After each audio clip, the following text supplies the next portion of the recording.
Let's get to our last conference semifinals preview. Celtics dropped a home game in the first round, but they won their other 4 games by an average of 22 points, taking care of business against the Miami Heat. The next test, it could be a little tougher here. Boston took the season series versus Cleveland 2-1, though all 3 games were within 5 points in the last 5 minutes, so we had some close games here. Game 1 is tonight. We've been doing this for all of these series. What's one thing to watch here in Boston-Cleveland in the second round? I'm going with an Evan Mobley watch because I think he's going to be important on both ends. On offense, he's going to have to screen for Donovan Mitchell a lot. Now, Jared Allen's probably hurt, probably going to come off the bench if he ever starts playing in this series. And he's the better screener of him and Mobley, that's for sure. But it's going to be up to Mobley to free Donovan Mitchell. I see the Celtics being able to fight through all those screens there.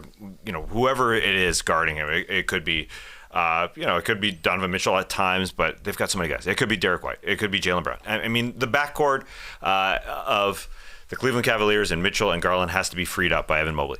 On the defensive end, I think he's going to be pretty important too because he is going to be so good at guarding at the three-point line. And I think that helps the Cleveland Cavaliers. I think he's better than Jared Allen in a series like this because the Celtics just get it out and they spray from the three-point line. And Mobley's just so good at guarding. Everywhere he scrambles, he gets out there.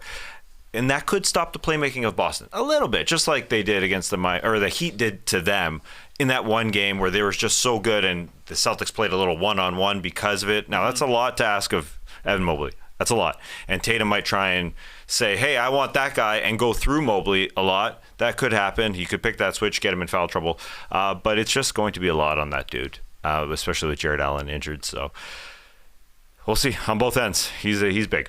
Yeah, no Porzingis, no Allen, at least probably to start this series. So you're assuming a lot of 5 out on both ends, which means Mobley should be able to have an impact as a rim runner. They need him on the glass. He had a 16-rebound game in Game 7. That was huge. 13 in Game 5, but only 6 in Game 6. He's not always a big rebounder. They need him on the boards. They need him defensively. If he's the best big in this series, basically between him and Al Horford with no Porzingis out there, that's great for Cleveland. Something I'm watching. Who's guarding Donovan Mitchell? Celtics have a lot of options. Like, you would be happy with Drew Holiday, Jaylen Brown, Derek White, even Tatum for sure. Like, Tatum's big. Maybe he's not quite quick enough to keep up with Mitchell for the entirety of the series, but possessions here and there, the size is going to be a problem for Mitchell. So it'll be interesting to see how Mitchell attacks that and if he's able to elevate his teammates, because really the way the Cavaliers win this is the same way the Heat won their one game. Have a hot shooting night and hope the Celtics don't shoot the ball well. Yeah, that's what I'm watching here to piggyback off you. It's like, can Donovan Mitchell get some help? Because he's going to need it. All those defenders he's going to see. I mean, he's going to try his best to score, 35, 40, maybe flirt with another 50 in him. But somebody, Garland, Mobley, some of these shooters have to hit shots. It can't just be him. If we're going to have a competitive series, if we're going to have even some close games again, or maybe a longer series, because we saw what the Cavs did against the Magic, who are an elite defensive team. They struggled, especially when they were on the road and at times in that series. The Celtics are a better defense than the Orlando Magic, which sounds crazy to say, but they are. So who's going to step up and help out Mitchell? I mean, like, you're going to start putting your arm around Darius Garland right now, Donovan Mitchell. Start talking him up right now, because he has to have a better series, more of an impact, at least in terms of looking for a shot and scoring and hitting some threes, just opening up a little bit of room there for Donovan to operate. So definitely watching that if we're going to get a competitive one. Do you have an X factor in the series? Well, I'm going to stick with Garland because, yes, Donovan Mitchell needs a air quotes number 2, and maybe the three-point shooters will help a little bit, but Garland has to be way better if they're going to match with the Boston Celtics. He just wasn't able to be extremely comfortable in that series against the Magic. And listen to the guys that are going to guard Darius Garland. I mean, it could be Derek White. Guys. Yeah, it's this exact same guys. There's no weakness there. And this is the exact reason that they got Drew Holiday.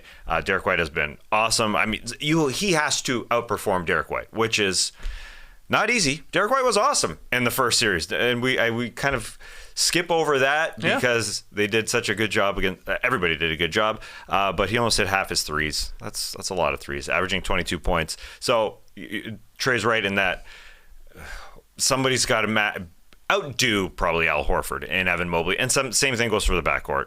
those because Boston's just so good. So Garland has a lot on his shoulders in this one. Yeah, it's nice for him, though. He only has to go against the second best perimeter defender for the Boston Celtics, who will probably be an all-defensive player. And then on the other side, like, they're going to go at Garland defensively. They're going to post him up, get him on switches, and that's just a problem. So he needs to score. He needs to hit some threes, and he can't turn over the ball. The X factor for me is health all around. For the Celtics, it's all about staying healthy for the next round. Yeah. You know, they smashed the Heat. It was an easy series for them, but they did lose Porzingis, which was their hugest X factor. So taking care of business, getting the series done with quickly, I think is big time for Boston in this one. On the other side, Jared Allen's health and Dean Wade's health, I think, are kind of big. Dean Wade hasn't played since March 8th. He's already ruled out of Game 1 with a sprained knee.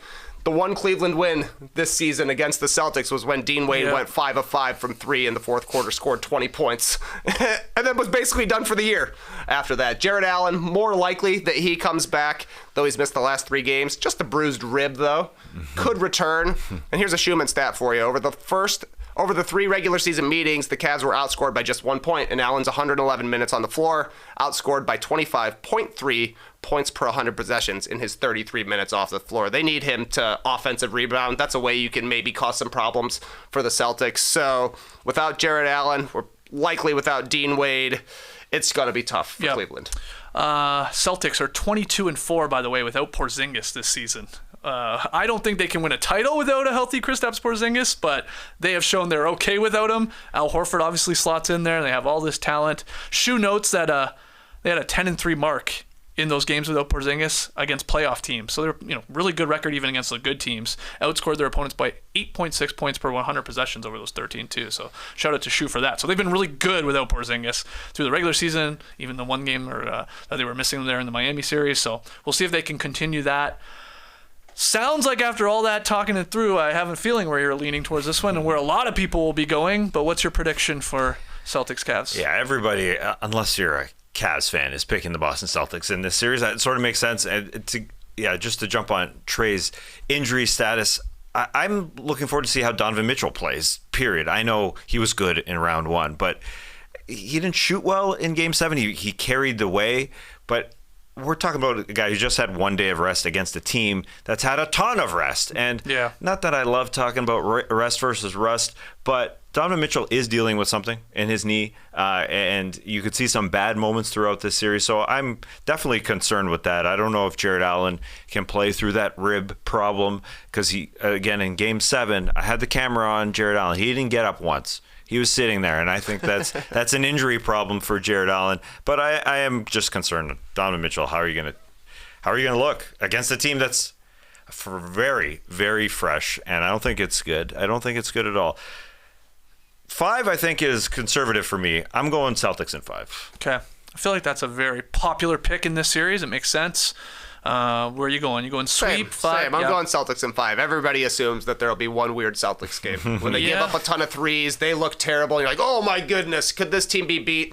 Then they just completely smash it. Mitchell was awesome in the second half of Game 7, so I think he's at least in a little bit of a flow. He scored, 89 over the last couple of games there, so he has been playing well. So I assume we'll see at least one big Donovan Mitchell game in this series. Hopefully for the Cavs, it comes the same night that their role players are hitting threes as well, because that's how they steal one. Celtics in 5 sounds good. I like that pick. I'm probably going with Celtics in 5 as well. I guess if you're trying to talk yourself into a longer series, hell, maybe even an upset of some sort, you can at least look at the rust versus rest stuff, right? Sure. Coming into this Game 1 especially.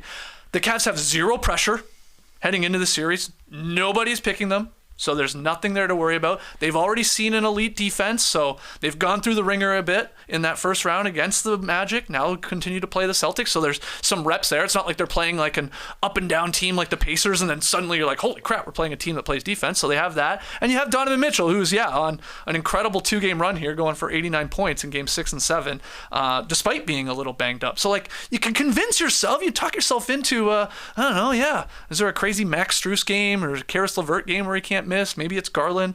I want to almost go Celtics in 6, but I'm going to go with you guys. I hate to do it. Celtics in 5 across the board. And even then, people will be like, what? You're not picking a sweep? Come come on. They're not that bad. Donovan Mitchell's good. Has the Celtics team swept anybody? Yeah, it feels rare, doesn't it? They play with their food a little bit. A little bit. And they have that weird one game. So Celtics in 5 for everybody here. Let's hear from you in the stream team. Let us know in the comments. X factors, things you're watching for. Game 1 tonight in Boston.